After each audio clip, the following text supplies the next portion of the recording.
नैना के लोडले जमैना पिया के हिया में ढा दी हो, पिया के हिया में ढा दी हो।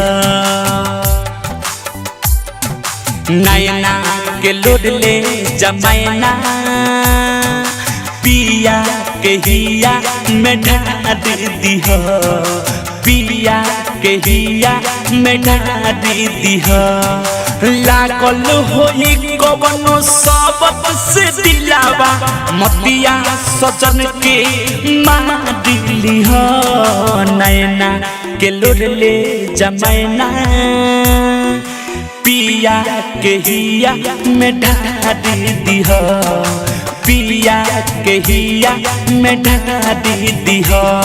नैना के लोडले जमैना पिया के हिया में ढा दी हो, पिया के हिया में ढा दी हो। नैना के लोडले जमैना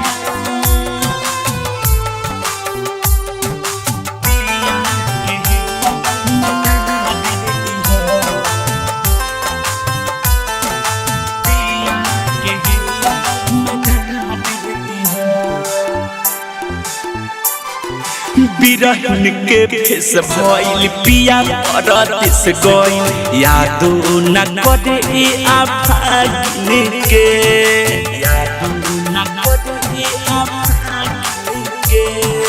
बिरहन के भेस भइल पिया परदेस गइल, यादो न करे आफागिन के। हमरो बतानी उ काटे जानी बिगड़ल पदतिया संभाली दी हो। नैना के लोडले जमैना पिया के हिया में ढा दी हो, पिया के हिया में ढा दी हो। नैना के लोडले जमैना पिया के हिया में ढा दी हो, पिया के हिया में ढा दी हो। नैना के लोडले जमैना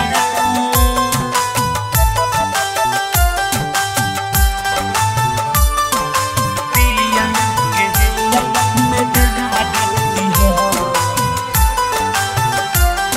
सजिया तो सुना पा दुख भाड़ा तू ना पा, अजय चंद्रेश्वर की बीना रे, अजय चंद्रेश्वर की बीना रे। सजिया तो सुना पा दुख भाड़ा तू ना पा, अजय चंद्रेश्वर की बीना रे। अशोकला बेला हुक भाड़ा दिला आवे खातिर समाचार देती हो। नैना के लोडले जमैना पिया के हिया में ढा दी हो, पिया के हिया में ढा दी हो।